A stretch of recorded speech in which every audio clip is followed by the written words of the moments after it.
Yes, guys, welcome back to another draft rankings video. You know the drill by now. We're doing this in a 4-part series, 1 to 15, 16 to 30, 31 to 45, and 46 to 60. Today is 31 to 45. We've got some really good names in this list today. You think about this draft, you think about all the chat around it. It's all about the depth and how many good players there are sort of in the back part of it. So we get to explore some really top end players in this video. Again, as I always say, this is not a mock draft. This is just my draft rankings if I was sort of picking the guys up against a wall and I had the next pick in the draft. So I'm not really taking into consideration club needs. Some of these players might go a little bit higher, they might go a little bit lower based on what clubs are actually looking for. So keep that in mind. We'll get stuck into the video with the first player on this list. And I've actually got 3 players here up on the graph to sort of compare and contrast against because they are all defenders and they fall into this 31, 32, and 33 slots. Now, the first one on the list is a bit of a forgotten man, Noah Mraz. He's a tall key position player. If you look back to the sort of back end of last year, early this year, he was a really top end prospect, as close to being sort of in that top 10, top 15 mix at certain stages. Dandenong Stingrays boy had a lot of injury interrupted parts to this season, so he wasn't able to play a lot of consistent football, but there's a lot of athletic talent. His intercept marking, the ability to be able to lock down on those bigger key position players, standing at 198. And if you think about most of the defenders in this pool of players, or the top end ones like your Alex Tyroo and your trainers, they are all a little bit on the undersized level to play on those big key tools. So Mraz is one that does have that ability at least, and I think he projects really well. So I did a rankings a few weeks ago before the draft combine and before the end of the final series, and he was a little bit lower, but I sort of had to rethink that and think about where he was at the beginning of the season and the footy that he was playing earlier on. So he goes in there at 31. Harrison Oliver, a completely different type of defender. He's more of that small running with the ball type player. His foot skills are absolutely wonderful, but he does have a nice little bit of defensive bite to him as well. I think his intercept plays really well. Not his aerial intercepting, but just, winning the ball back off the opposition in that D50 and then being able to get those handball receives, run the ball out of defense and use his beautiful foot skills. He links up and he's a big part of that transition game for the Sandringham Dragons. So I think on talent, he has to fall in at 32. He maybe falls back a little bit just because of the position that is as that smaller sort of running defender. It's a bit of a niche. There's not many of those players that you draft that sort of turn out in isolation. Like, unless he can sort of reinvent himself, maybe go through the midfield, you probably wouldn't take a pick on him any higher than this. But I think on talent, he sits somewhere in and around this area. Then you've got Angus Clark, who is an interesting one. I don't think he's played the most consistent football going around, but just some of the traits that he has, he's pushing 190. I think he's around the 188 centimetre mark. He runs like the wind and he's got a wonderful aerial game as well. His intercept stuff is really good and he's got a competitiveness. He plays with that sort of mongrel edge that you really want from a defender.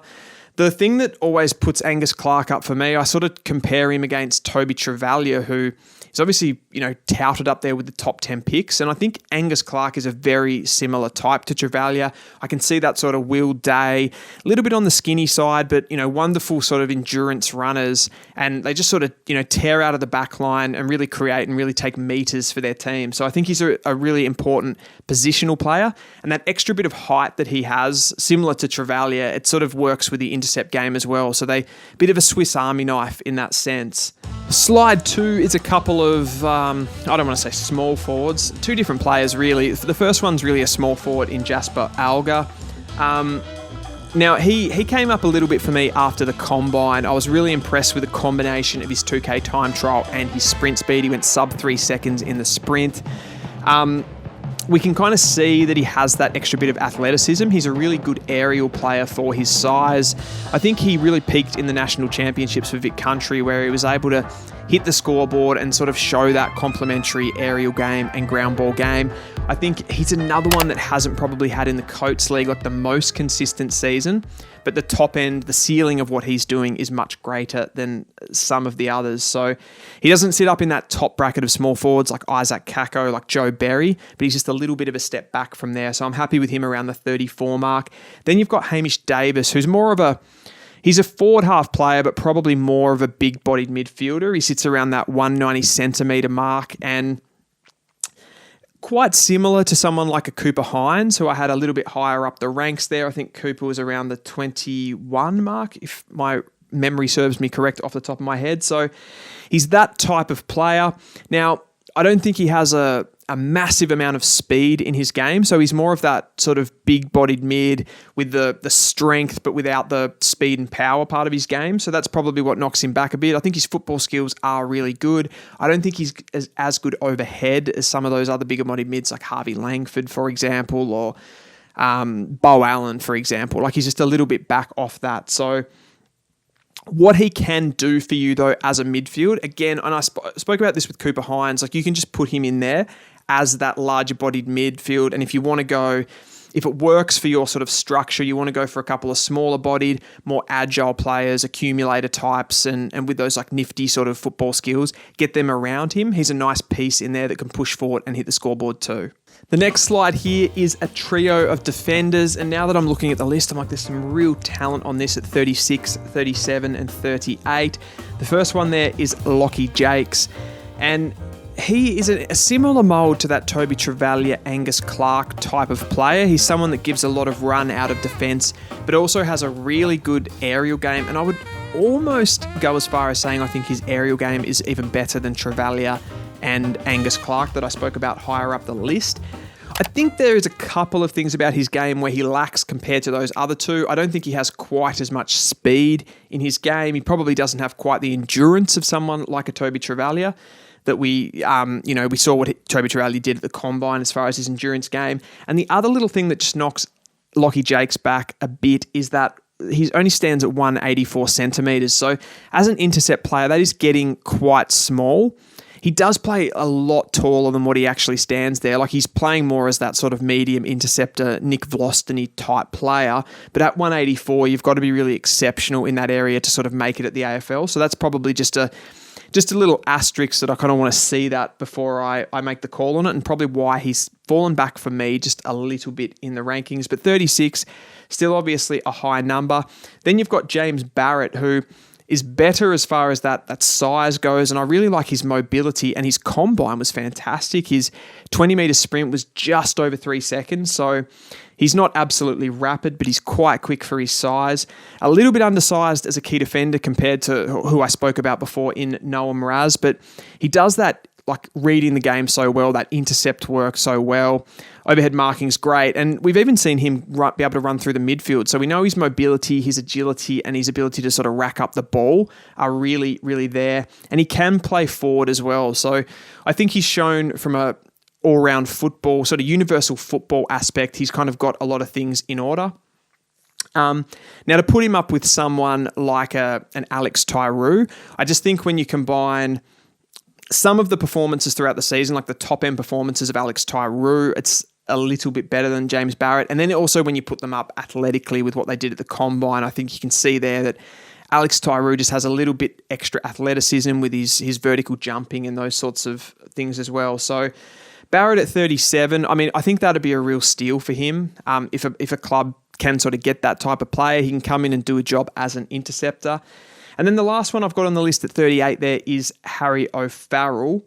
So he's a 196 centimetre, more of your, I guess, like traditional key position defender. One that sort of, again, when I talked about Mraz, I said he can sort of play on the bigger bodied, taller players. And I think Harry O'Farrell fits that. Played at different ends of the ground, like played a lot forward in school footy this season. Played a lot as a defender and a forward for the Calder Cannons. I think for me, with Harry O'Farrell, probably the thing that just can't get him up any higher is probably the intercept factor. So then he's just a lockdown defender, which is still a really needed position on the field. And like a lot of clubs are crying out for that sort of player. But the fact that he's not a with the ball traits guy, I can't really put him up any higher on this list. So he fits in at 38. Like I said there, though, what I think he can be, and he's a rare type as a tall key position defender. So that's still a really, necessary component of your team. So someone's going to want to pick him up, and there's quite a lot of talent there. So 38 for Harry O'Farrell, which brings us on to another trio of players, sort of mid-forward types here. Not a massive amount of similarity to any of these players, but I've just thrown them onto one slide. At 39, I've gone for Jack Ow, who I just think offers something to teams. Again, as that bigger-bodied midfielder.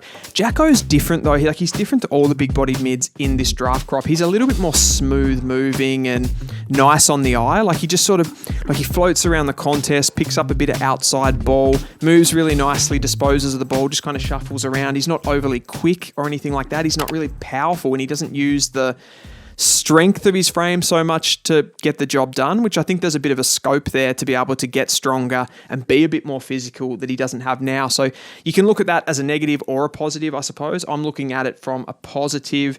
He certainly hasn't ripped the competition apart this season with that size, but as soon as he moved into the midfield for the GWV Rebels, he started picking up between 25 and 35 disposals pretty much game in, game out. And towards the right at the back end of the season in some of those deep finals, he was even kicking goals. So sort of interested in the prospect, and at 194 centimetres, the way that he moves around the ground is just fantastic. So our club's definitely going to pick him up. Then we've got Archie Wicks, who, I don't know, he's a bit of a polarising player, Archie Wicks. You look at him, the way that he plays, it's really physical, it looks powerful, speedy. He didn't test great at the combine. I was surprised his 20 metres was around 3.1. He sort of looks a little bit twitchier and a little bit faster than that when you watch him. He breaks tackles, looks like a player that can break the game open, similar to someone like a Jake Stringer, that sort of forward half, marks a bit overhead at one, mid 180s to high 180s that he stands. So he's an interesting player there. One thing that I do know from speaking to a few people in the know is that he did have glandular fever sort of late last year, early into this year, I believe. And for anyone that's had glandular fever, it is a bit of a nasty ongoing virus. It's sort of something similar can be to having a long COVID with how it can affect you. It's really debilitating. So I'm giving him a bit of a mulligan. I don't think he goes you can't really put him any higher based on the form that he's produced. I think his top end performances have been pretty good, but certainly hasn't dominated like I'd expect him to. I think there's moments, you remember that Vic Country, Vic Metro game where he takes the mark at the end on the line and kicks the goal. So he's an excitement machine, a forward half player. And the glandular fever is an interesting sort of narrative in the whole story of Archie Wicks, but I've got him at 40. I think he could go a bit higher than this, maybe even a bit lower. So it's sort of touch and go there. And then the last one is Xavier Ivasic, who Geelong Falcon. I love the way that this guy plays. He's really, really good on the loose ball. So if he's out of clearance, he's going to, get a lot of contested possession from pouncing on that loose ball. He creates a lot with his handball. He's not a penetrative player, and some of the language you probably hear me speak about Jagger Smith, where he sort of shuffles the ball around, he creates, he's really speedy at pouncing on the sort of contested ball. Xavier Ivasic is quite similar in that respect. He's not as prolific as Jagger, which is why you probably find him back here at 41. Probably doesn't have some of the high-end skill that Jagger Smith has, but he's really fun to watch. He's really creative. He can play in the forward half of the ground, and he seems to be able to find the footy as a high half forward or a midfielder. So I really like that about him. So he comes in at 41. Just the reason that he's up a bit higher than some of those other 180 centimetre midfielders you'll see in the mix here, like Grego, like Damon Hollow, those sort of types that maybe don't have a huge point of difference. I just think Xavier Ivasic is just a little bit more highly skilled than some of those guys. So that's why he's up a bit higher. And that brings us on to the final slide there, which is 42 to 46. Now, I've put all these guys on the one slide. Most of them are key position forwards, and then Ben Camporeale sort of just is wedged in between there at 43. The reason I've done that, I have Sims slightly higher. I had him even higher again. I'm still with Sims. I love some of his attributes. He's got great movement, great agility for someone that he's 200 centimetres, let's not forget. He's played a lot of ruck this season. I'm a little bit unsure exactly what he is, and I've kind of mentioned this throughout with the Whitlocks and stuff like that. He doesn't have an enormous amount of physicality, Tom Sims. He's got great athleticism. He's got pretty good skills for somebody that size. And I think he's competitive, but maybe doesn't just use all his physical attributes. So I think the fact that, he's 200 and he's top 5 in the agility and stuff like that. It's pretty crazy athleticism. So I like that about him, and the fact that he's been able to kick bags of goals and dominate. Like even when he stepped up to the national championships, kicked a lot of goals there. I think the Western Australia game, he was super impressive. If he gets a bit of a favourable matchup, he can really cash in on that, and I like that. So he's top there. Then I've slid in Ben Camporeale, and I think similar to what I mentioned about Ivicic in a different way, he's again that sort of, smaller bodied sort of midfielder, but I think there's a little bit of power there, a little bit of extra athleticism that pushes him up against some of the just like run-of-the-mill mids. Now, the thing that worries me with both of the Camporeales is probably the kicking. Like, I think they're great for ball movement. They both pick up the ball deep. They can sort of go into the midfield, win plenty of clearance, use their strength, use a bit of that speed that they've got. Like, they're quite athletic. I think Lucas might have tested in the running vertical really, really highly. So that was impressive, but just some of the ball use and the skill that you need to be that sort of smaller bodied midfielder, I have just a few question marks about. So while he's ahead of some, he's not right in that sort of top end mix. Put him there at 43. Then you've got Nichols, Burmeister and Stumpf, and I think they're all really interesting key position prospects. I think Nichols has had a really good season and probably looks like the most just sort of natural key forward out of this group. And probably the most trustworthy. So I've probably gone for conservatism a little bit there and just put him above these other three. Then you've got Burmeister, who's got the high jumping background. He's super athletic.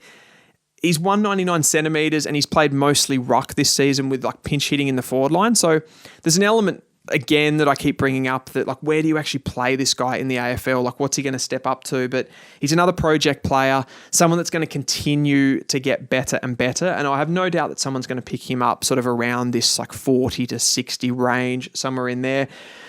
He's got great athleticism, like I said. Like, some of his testing was really good. He's really quick. He's close to that 3-second mark over 20 metres. He tested pretty well too in the 2K time trial. So got some explosive traits, some athletic traits that are going to lend themselves really highly to the AFL. And then you've got Gabriel Stumpf, who probably before the combine would have been back behind a few of these guys, but absolutely rapid. What was it? 2.83, I think it was. Something like that for the 20-metre sprint. So he's rapid for a key position forward. He's around that, somewhere between 195 and 200 centimetre mark. And he can take a contested mark. Like, he has that dexterity, that timing to be able to get up and be a real handful in the air. And he's quite good. Like, he's got that all-rounded athleticism. He's got that lateral movement that's quite good as well. So he can sort of use that. I think there's a bit of rawness to him and a bit that needs to be sort of massaged and harnessed. But all things considered, that combine for me is probably taking him to somebody that's speculative on the outskirts of this draft. I'm pretty happy to take him in the 40s there, and I have him placed at 46. Yes, guys, that is another draft rankings video done. Today we did 31 to 46. I'll have one more of these coming out to round out the top 60, and then I'll probably just have a talk about some of the players that are on the precipice as well. Plenty more content coming out over the next few weeks before the draft. So I think we're done here for today, guys. I'll see you next time.